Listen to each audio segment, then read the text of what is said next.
From there, take us through how all of this went down.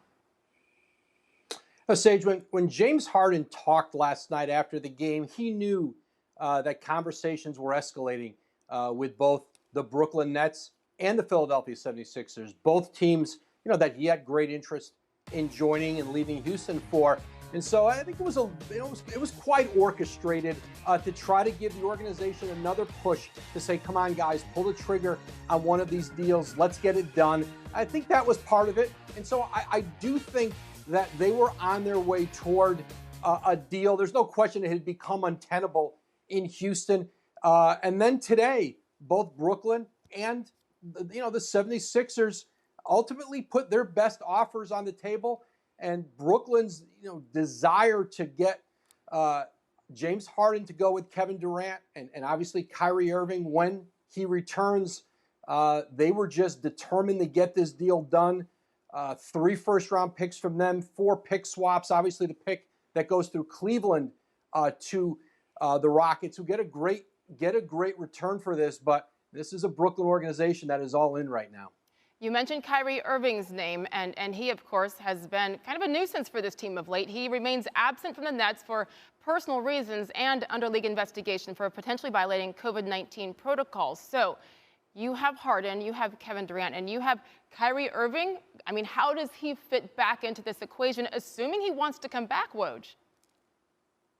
Well, he's going to have to fit back into it. But what the Nets did here by getting James Harden, listen, they know that Kevin Durant is going to be coming back up on free agency in 2 years. You're always thinking about that. And now they having James Harden there, that helps to solidify keeping Kevin Durant, who has come off this Achilles injury, playing at his old form as an MVP level player. And so Kyrie Irving can rejoin this team. He can recommit to this organization. And you have 3 MVP level players together. And if he doesn't want to be a part of it or it's not going to work out, well, you've got James Harden now. And certainly they paid a great price for it. But Brooklyn, if nothing else, they got themselves a pretty significant insurance policy on Kevin Durant's future with the Nets. Yeah, we know Kevin Durant and James Harden had been communicating. They wanted this to happen. They both get their way. We'll see what happens with Kyrie. By the way, all 3 guys making more than $30 million a year, too. Interesting to see how the financial part of this plays out. What about the Pacers, Woj, and Victor Oladipo? We heard when they were in the bubble that Oladipo disgruntled somewhat with the Pacers, and then he kind of went quiet about it. How did that part of the deal go down with Indiana?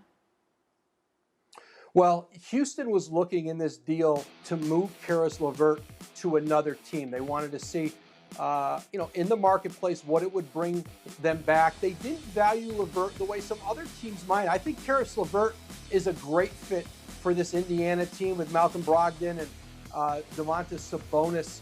A very good infrastructure there. I think the relationship between Victor Oladipo and the Pacers, they were ready to move on from each other ultimately, and now Oladipo goes to Houston. We'll see if Oladipo stays in Houston through the trade deadline. They could move him again in early March, see what assets are there, or they could look to re-sign him. He'll be a free agent at the end of the season. For much more, let's bring in Stephen A. Smith. You're the first person I thought of when I heard about this trade. Your reaction to this blockbuster move? Well, first of all, I mean, as far as I'm concerned, it's finals or bust.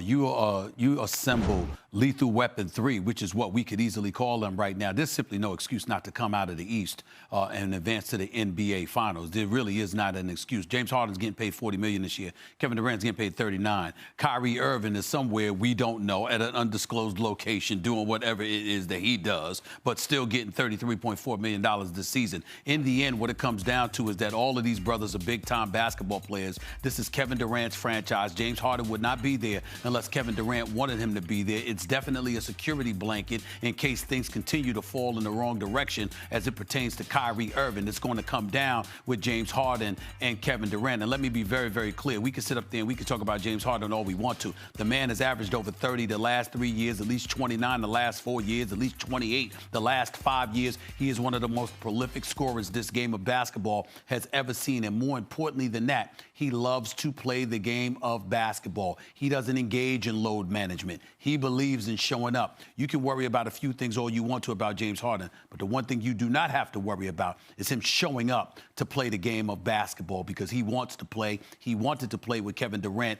at least until this morning after all of this Kyrie news percolated. Then Philadelphia was obviously an option with Daryl Morey, his former president of basketball operations in Philly, along with Doc Rivers, the head coach there now. But everybody that knows anything about the NBA right now knew that Tillman Fertitta, the owner for the Houston Rockets, would never allow James Harden to end up in Philadelphia with Daryl Morey. They end up going to the finals. His former star, his former president of basketball operations. Folks in the NBA community firmly believe Philadelphia was never going to be an option, no matter what James Harden wanted.